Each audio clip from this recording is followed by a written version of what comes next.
अंड ब्रह्मांड कोटि अखिल परिपालना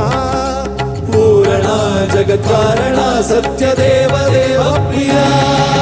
वेद वेदार्थ सारा यज्ञ यज्ञोमया निश्चला दुष्ट निग्रह सप्तलोक संरक्षणा सोम सूर्याग्निलोचना ऋषभवाहना शूलपाणि भुजंग भूषणा